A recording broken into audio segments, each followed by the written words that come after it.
एक घाटम दास नाम के व्यक्ति थे। क्या नाम था उनका? घाटम दास। बस इस कथा को कह के विराम देते हैं। हाँ, हमारी पूछो तो हम तो कहते रहेंगे, हम तो शांति ही नहीं होंगे, पर हमें आपकी चिंता है, दूर दूर है ना घर सबके, रात भी हो गई है। तो एक घाटम दास नाम के एक भक्त थे। भक्त नहीं थे, चोर थे। कौन थे? चोर। जयपुर के पास में एक पहाड़ी रास्ता था, वहां उनका गढ़ था। और ऐसे वैसे चोर नहीं थे, पुश्तैनी चोर। उनके पिताजी भी चोर थे, उनके दादाजी भी चोर थे, उनके परदादा भी चोर थे, परदादा चोर थे, परंपरा से चोर थे। उनके गांव में भी सबको पता था कि कौन है परंपरा से चोर है। वो शादी ब्याहों में भी जाते थे, ये हमारे गांव का पारंपरिक चोर है। ऐसे चोर थे। वो समय होते थे, पुराने समय में ऐसे लोग भी होते थे। वो गुलाब जामुन उड़ा रहा है, वो हमारे यहाँ का पारंपरिक चोर है, वो चोरी से चलता उसका घर। तो घाटम दास जी एक दिन बैठे थे, रात्रि का समय, राह से निकलने वालों को लूटते थे। उस दिन गलती से राह से एक महात्मा निकल रहे थे। महात्मा को जैसे देखा, घाटम दास जी ने पहले तो मार्ग रोका, बोले जो भी कुछ है तुम्हारे पास सब निकालो। महात्मा जी ने कहा भैया हम तो महात्मा हैं, हमारे पास तो कुछ नहीं है, हमारे पास तो एक ही वस्तु है बेटा, तू प्रणाम कर, आशीर्वाद देंगे, वो भरा पड़ा हम में, वही दे सकते हैं। घाटम दास जी को थोड़ी दया सी आ गई, अरे महात्मा का क्या हम हरण करें। बोले आप महात्मा हैं, आपको हम छोड़ देते हैं, आप चले जाओ। महात्मा बोले देखो हमसे टकराए हो तो निश्चित है अर्धरात्रि में मेरा यहां से निकलना, तुम्हारा चोरी करना और हम दोनों का मिलना, ये संयोग है, ये ठाकुर जी ने करवाया है। इसलिए तुम कुछ पूछो, हम तुमको कुछ दे के जाना तो चाहते हैं, अब मिले हैं तो थोड़ा सत्संग हो जाए। घाटम दास जी बोले ऐसी कृपा कर दो कि मेरी चोरी कभी बंद ना हो, इस मार्ग से एक धनवान निकलते रहे, मैं सबको लूटा करूं। मेरे घर में कभी, मेरा बेटा भी अभी अंडर ट्रेनिंग है।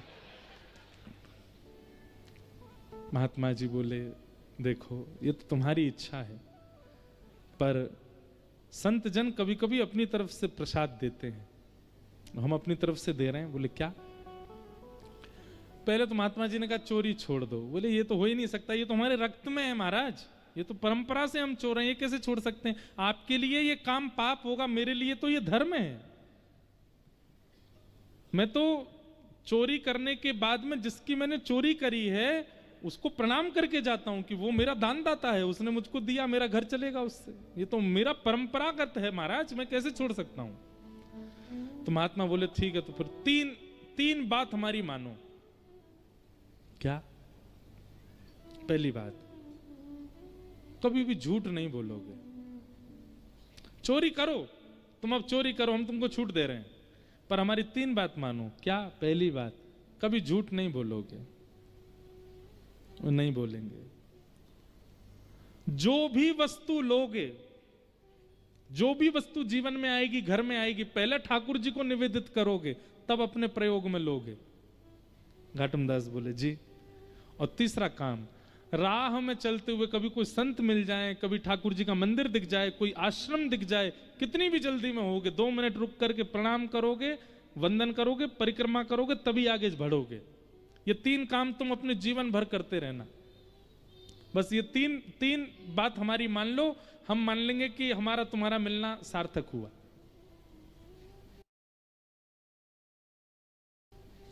घाटम दास जी बोले इसमें मेरा कोई घाटा नहीं है, मैं तीनों करूंगा। आज के बाद सत्य बोलूंगा, जो भी वस्तु जीवन में लाऊंगा ठाकुर जी को निवेदित करूंगा, और मार्ग में कोई भी भगवत स्थान मिलेगा उसको प्रणाम करूंगा, परिक्रमा करूंगा, तभी आगे बढ़ूंगा, चाहे कितनी भी जल्दी में हूं। महात्मा बोले बस ये कर दो, ठीक है।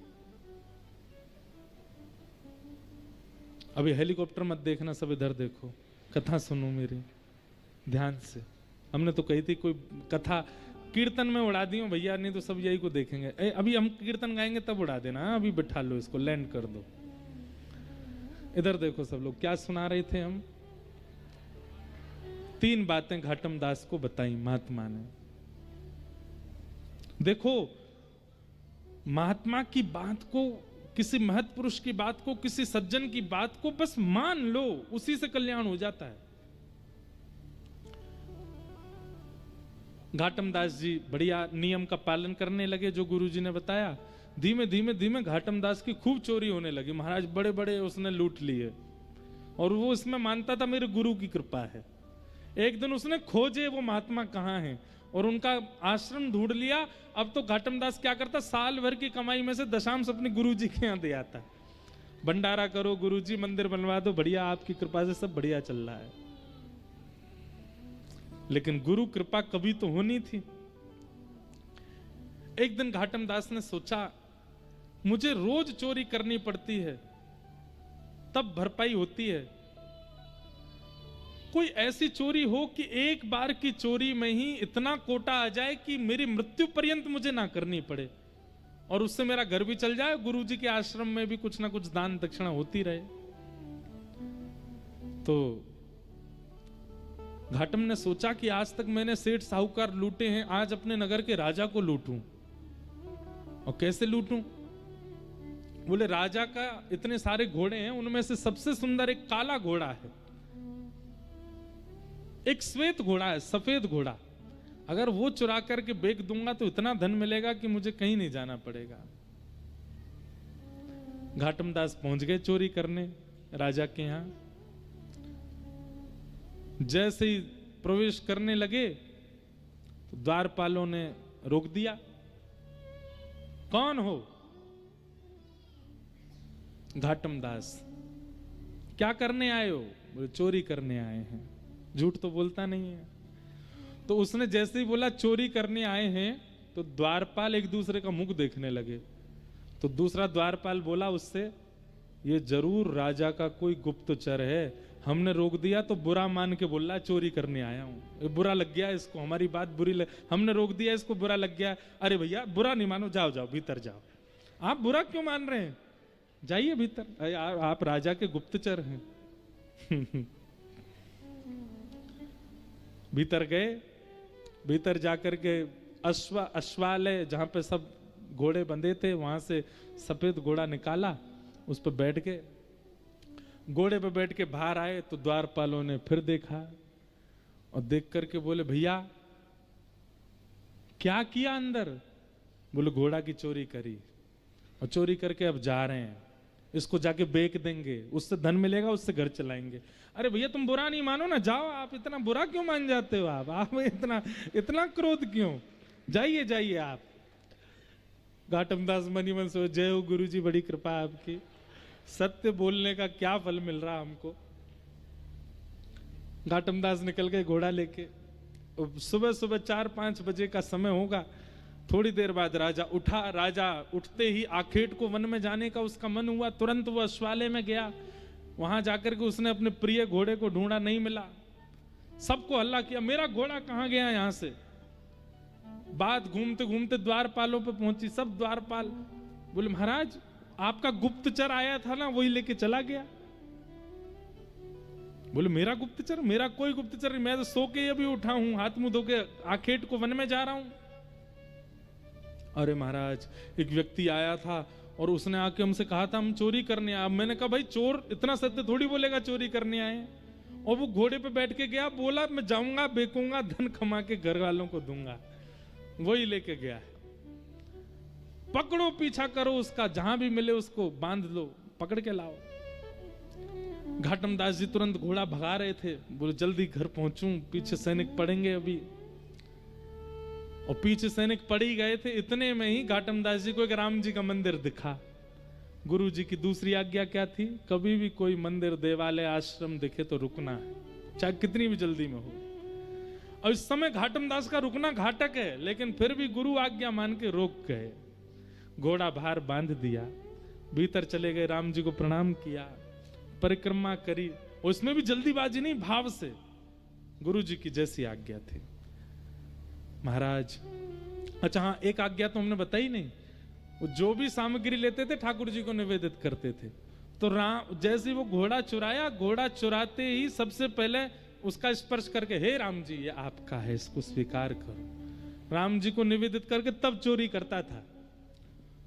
तो राम जी को निवेदन करने के कारण और गुरु आज्ञा मानने के कारण राम जी इतने रीझ गए उससे कि बाहर जो अश्व खड़ा था वो था सफेद, पर जब तक सैनिक आए वो पूरा काला पड़ चुका था। सैनिकों ने अश्व को देखा, अश्व की कद काठी और उसका रूप देख करके बोले ये है तो हमारे राजा का ही, पर ये काला सा कैसे हो गया। तभी भीतर देखा तो घाटम दास, द्वारपालों ने कहा यही है, यही चुरा के ले गया था। घाटम दास को पकड़ के बोले क्यों भैया, ये घोड़ा तुमने चुराया? बोले जी मैंने चुराया। कहां से चुराया? बोले आपके अश्वालय से चुराया। बोले ये तो श्वेत था, ये काला कैसे हो गया?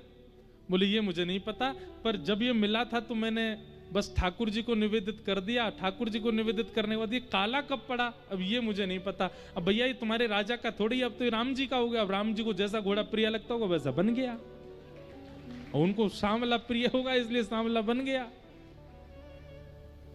सैनिक बोले क्या उटपटांग बातें करता है, इसको पकड़ के ले चलो राजा के पास। राजा के पास ले गए। राजा अपना घोड़ा देख के हैरान, बोले ये काला कैसे हो गया, ये मेरा घोड़ा नहीं है।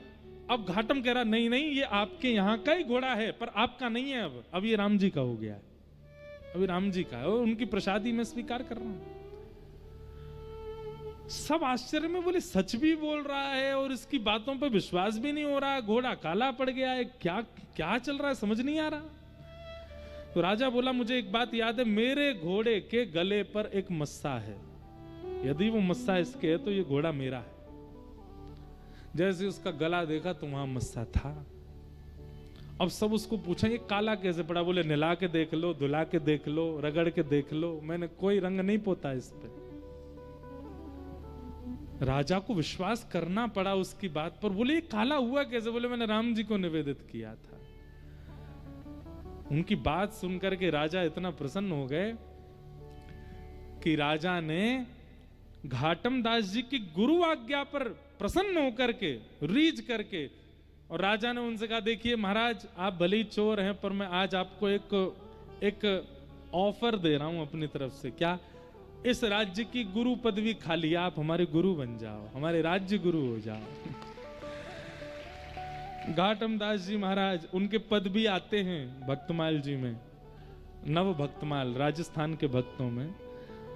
तो घाटम दास जी महाराज इतना रोए, बोले मैंने चोरी नहीं छोड़ी, और चोरी के साथ साथ केवल गुरु आज्ञा का पालन किया, और उसका फल मुझे यह मिला कि आज केवल गुरु आज्ञा से मैं एक राजगुरु बन गया। यदि मैंने चोरी भी छोड़ दी होती, दुष्कर्म भी छोड़ दिए होते, और तब गुरु का पालन किया होता, तो आज एक राजा की गुरु पदवी नहीं, आज प्रभु श्री राम की गोद प्राप्त हो गई होती, वो मुझे अपनी गोद में ले लेते। ये गुरु आज्ञा का फल है। ऐसे घाटम दास जी महाराज का चरित्र सुनाया गया है। उनका